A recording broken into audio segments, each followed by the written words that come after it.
Welcome to Essential Dynamics. I'm Derek Hudson.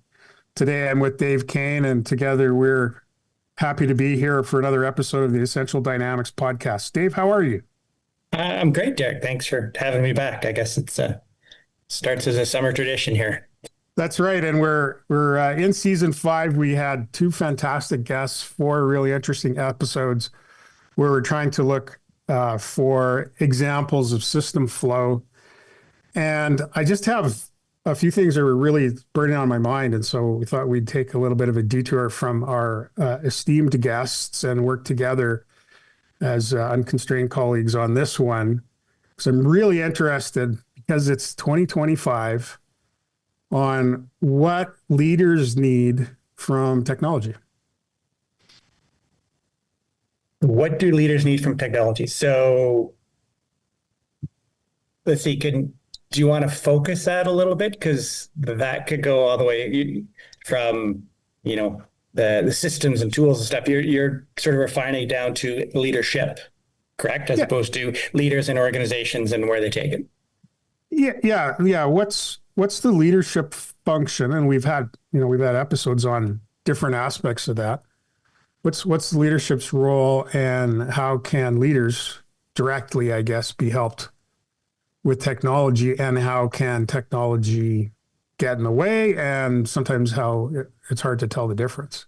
Yeah, well, I would say, yeah. If you take it back to some of the other language, there's drivers and constraints associated with bringing in sort of technology to help leadership, and it's intended to be a driver, but so often it's a distraction and a constraint. And how many times have I burned a couple hours trying to figure out a new tool or a new widget or something? So.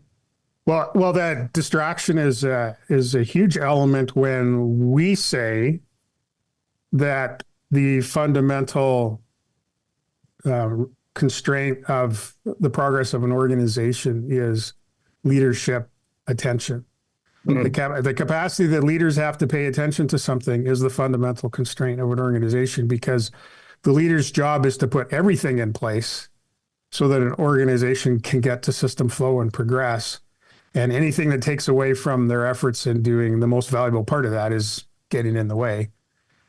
And so leadership distraction is a huge risk. And here we are living in times when there are all kinds of things that are tugging at our attention here, there, and everywhere. And technology is one of them. So is technology only the problem, or is there a solution in there? So what I thought I'd do is maybe step back a little bit and say, what do leaders need? Or, what might we expect leaders to be able to help that leaders can get to do better, particularly with this issue of leadership attention deficit.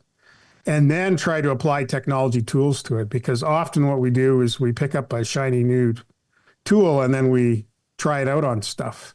And I think that's perhaps where we are in 2025 with AI is, I don't know, leaders might say, I don't know what it is and I don't know what it does, but I know I need it, because they say everybody needs it. So before we get into that, just back up and say what aspects of leadership might be benefited by particular applications of technology. Yeah.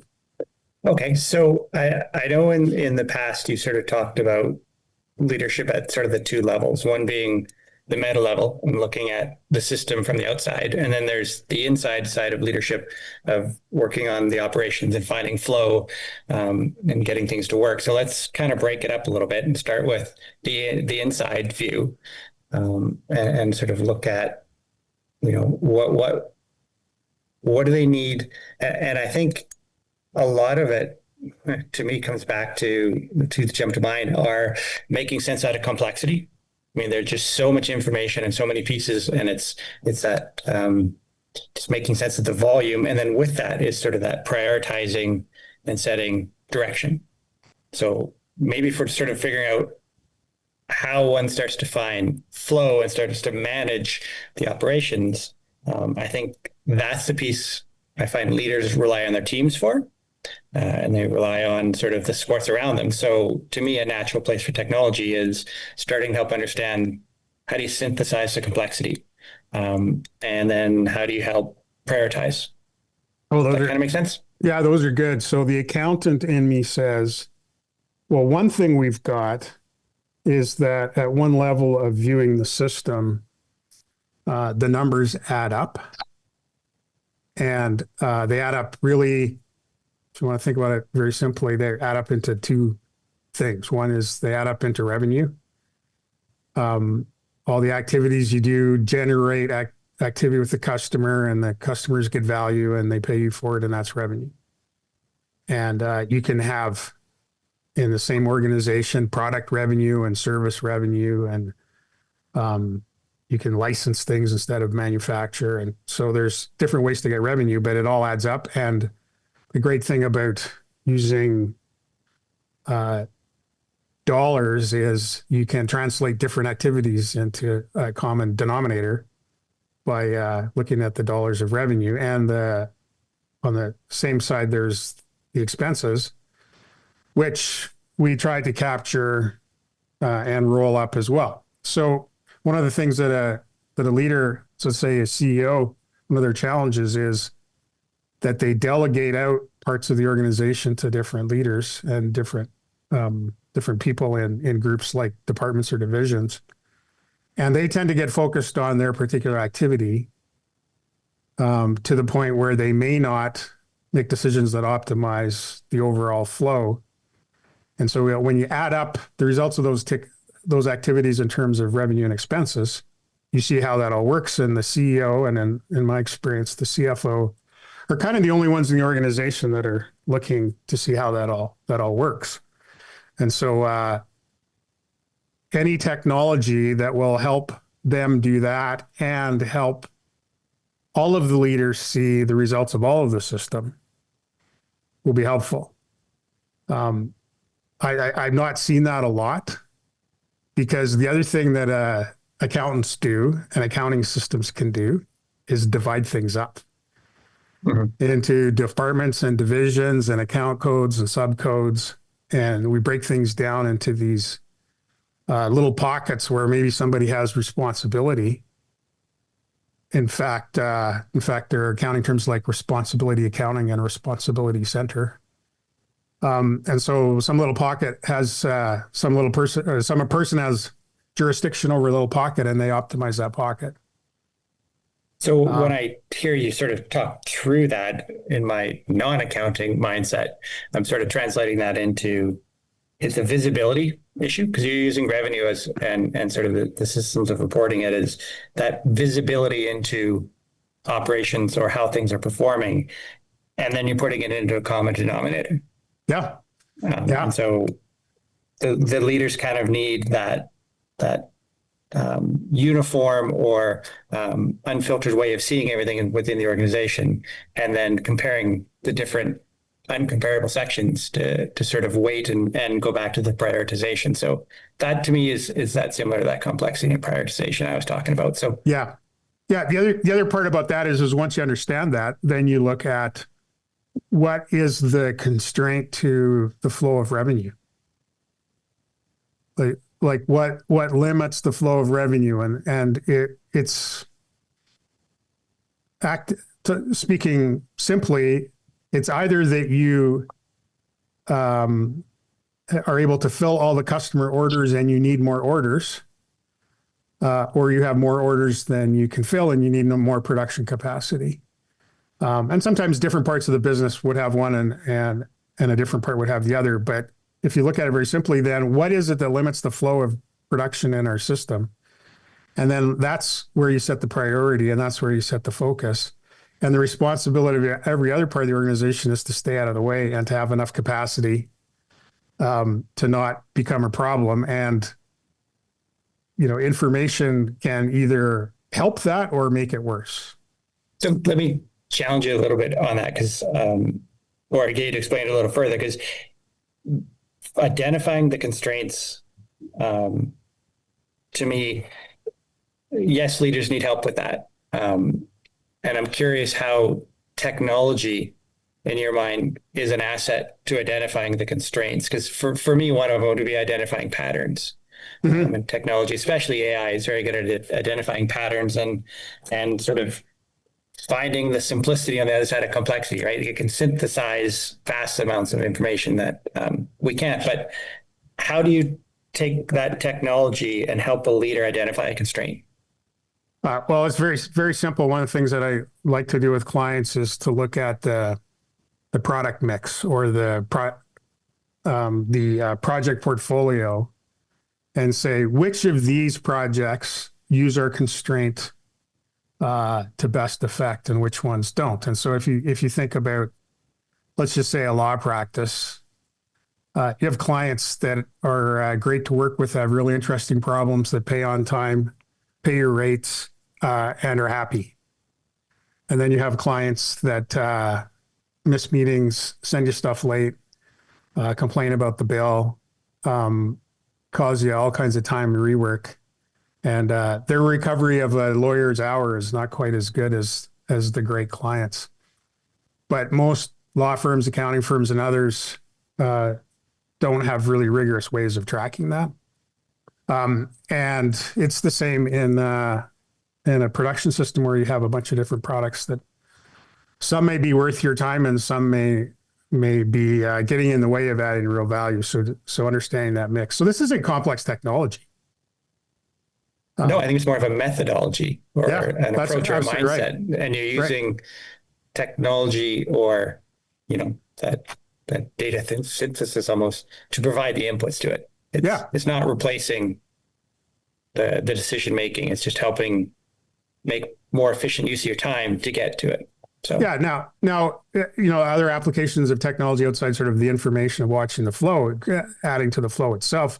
Let's say if you have an administrative process that includes consuming large amounts of textual data, it's like insurance claims or something like that, and you could develop advanced tools to make that easier for someone or automate some of those tasks. That's great. If it's not on the constraint, and if you don't take advantage of it, what you'll do is you'll either push more information through the system than can be handled elsewhere, or you'll have some person with their feet up on their desk twiddling their thumbs because the AI did all the work for them, but you don't capture it because you haven't changed the system to adapt to that. So I guess within the operations, there are ways to understand the operations where you can use technology. And then in some places, there is actually a technology solution to speed up something. So if you think we refer to the book, The Goal by Ellie Goldratt a lot. And as part of the plot of that book, the plant manager, they got a bunch of robots to automate manufacturing processes in their plant, but they weren't putting any more output out because they still had constraints that they hadn't automated. And in fact, what the robots were doing is making inventory faster than they could process it through the rest of the system. And that's analogous today to automating, administrative or knowledge worker tasks. Yeah. So I think we should bounce up to the meta system as well. Is there anything else you want to talk about in the operations? Well, the only other one, because I know we always focus on purpose, path, and people. And so, we got a lot of the path in there. I'm just curious quickly if there's any thoughts on the people side and sort of, what are leading needs help with there and how does technology apply at all? Well, that's interesting because I think it's one of the ways we think about the people question is really about people's hearts and minds and whether they're willing to give up some of their autonomy to join the group and how you access people's individual contributions and their ingenuity and creativity. It's hard to automate those kinds of things. But if you automate But technology doesn't always mean automation. So yeah. And so I think it can go back to your visibility almost and finding that common denominator and just, are there technological tools that can sort of help with that collection and organization of data and other than getting better with pulse checks and having some AI somewhere synthesize it for you and tell you what the answers are, but which I know there are some really fascinating tools out there that do that for you, but Okay, I get where you're going with this, Dave, or maybe you're not going there, but you got me on a track here, and that is, what if you could use technology to make the progress of the organization more visible to everyone? Like we just watched the hockey game last night. Um, Everybody knows what the score is all the time. And they dig down into various details like the number of hits and how many times you score in the second period and stuff like that. But everyone knows what the real game is about and they know the real score. But in complex organizations, you don't see that as much. And what if there were ways of tracking flow through the organization that people could see visually, see in real time? I'm aware of one organization that has a big screen in the lunchroom where they try to do that. yeah. So I think there's some opportunity there, because I would way rather have people understand what we were trying to do and see the progress that we're making and then figure out how they can contribute than try to design systems to modify their behavior into the things we do, which we think will help. Like that's too much work. It's way better to have people see the objective and see how they figure out how they can contribute. So there might be something to that. So that's not exactly where I was going, Okay. but it's really smart. So I'm going to take credit for it. But I think there's that balance there of what do leaders help with. One is the visibility and understanding of where the people are at and what they need, and then the second piece that you had was the reverse of the people get from the organization is going to be, technology can enable that better visibility and sort of alignment that way. So, but in the interest of time, I know you want to bounce up to the meta level. So can we just start with you redefining what the meta level is so that everybody stays on the same page here? Yeah, sure. So the way I think about it is fundamentally the organization should have a system to create value. And that could be a production line or like a kitchen and serving, and the product gets to the customers and you can see it flow through, and that's the value creation system. But somebody's got to decide what that is to see where it could change to maybe reset what the purpose of the organization is. And that's not in that system. That's a different system. So I call that the meta system, the system for the system. And while the constraint of a value creation system is some limiting factor in the flow of value, in my mind, the constraint of the meta system is always that there's not enough leader time and attention to do all the things that you want to do. And often in smaller organizations and even some really big ones, the leaders are spending time either working in the production system or working with the production system and not spending time stepping back at that meta level and saying, is this even the system that we want? And is this, what's the system for improving the system? Okay. So in the first step, we found ways that, we're going to use technology to sort of ideally free up a bit more time so you can work up at the meta level here, or at least, as we always say, be able to step back for a little bit and just look at your organization from the outside. If you were looking for ways that technology can help leaders do that, are there any sort of specific areas in which you think it would apply first, or how would you go about coaching somebody on bringing more technology into to work at the meta level? Well, one of the ways to think about is to look at what do I do when I sit down with the leader and talk with them about the organization. And you talk about stepping back. I am often asking questions to try and pull them out of the day-to-day, pull them out of the month-to-month, ask them, like, why are you here? Why do you do what you do? Why do your customers care about it? Why do your employees show up? And at some point, we frame the system in a way that they can describe it and understand it. And we do that with questions and inquiry. I have a great time doing that.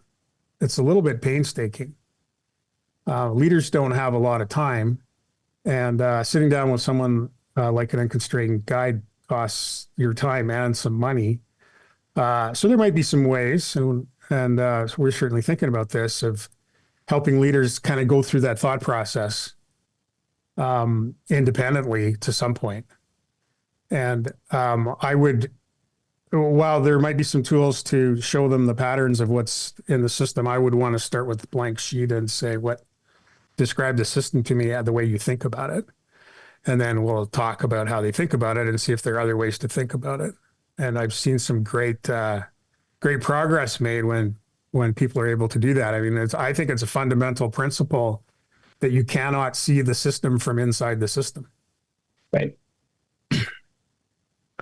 And so the first thing would be to get outside the system. And then another thing would be, now what do you do in terms of applying all the things that, sort of mankind has ever learned about organizations?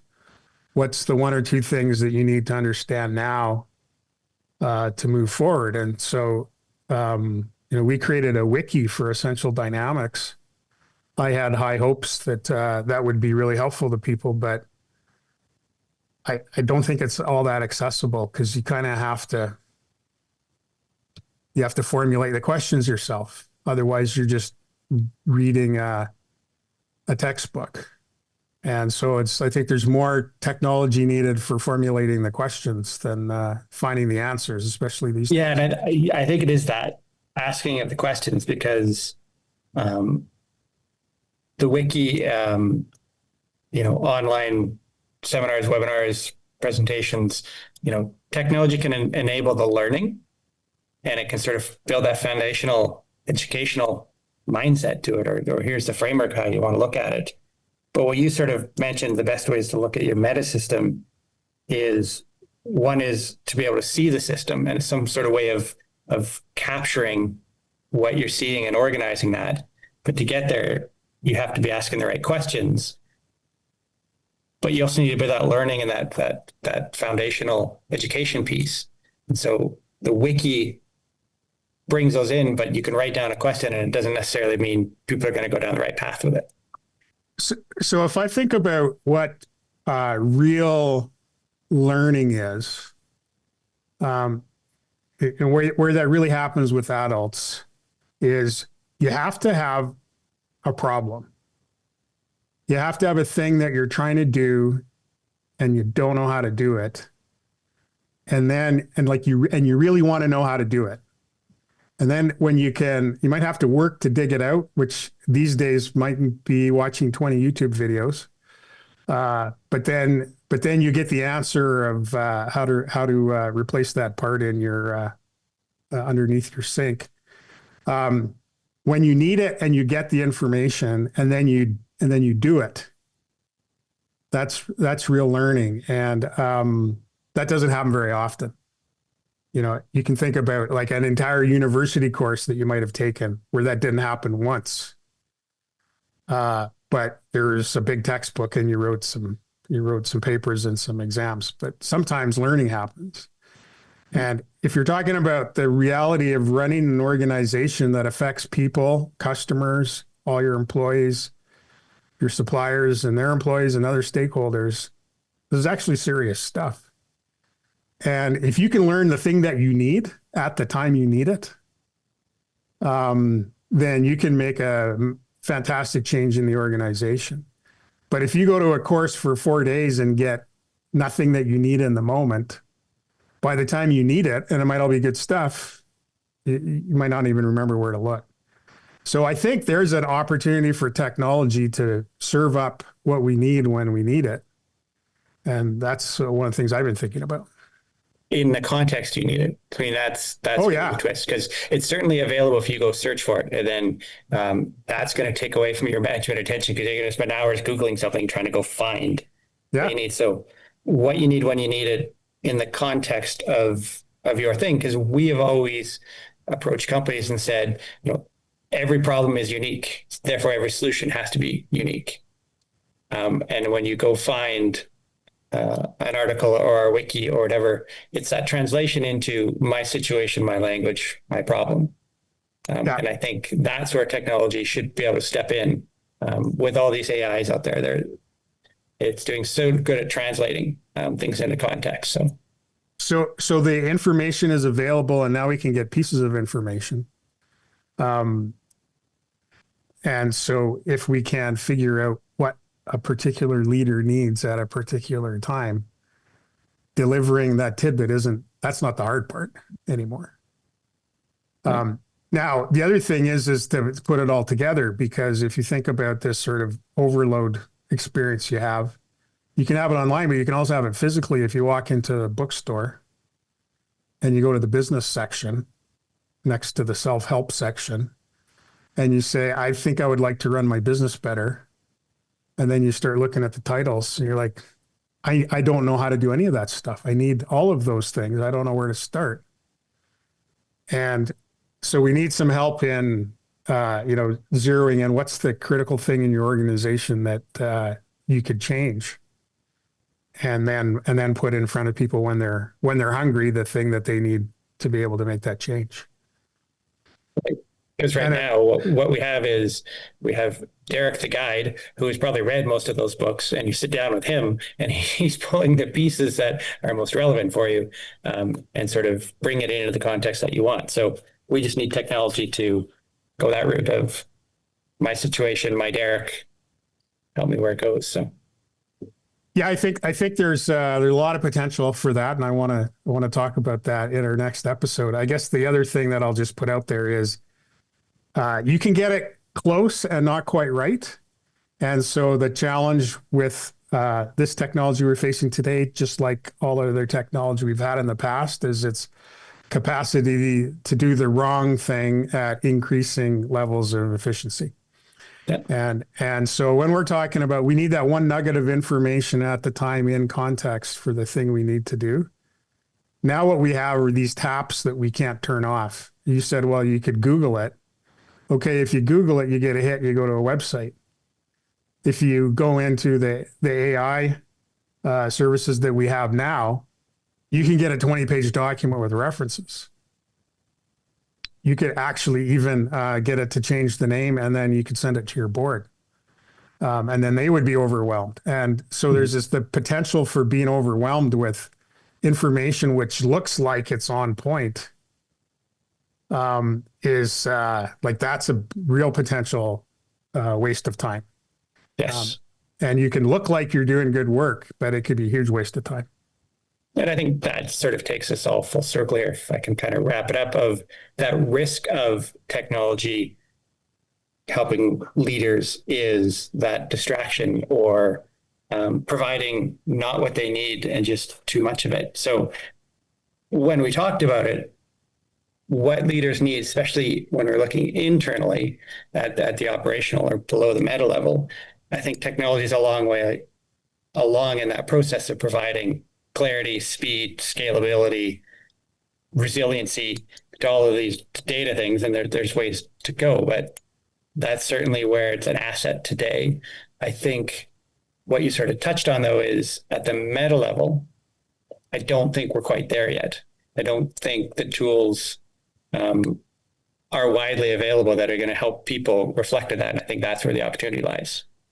Absolutely. I appreciate you summarizing it that way, Dave. And I think maybe that'll help us get a title for either this episode or the next one. But let's reconvene and talk about technology assistance at the meta level.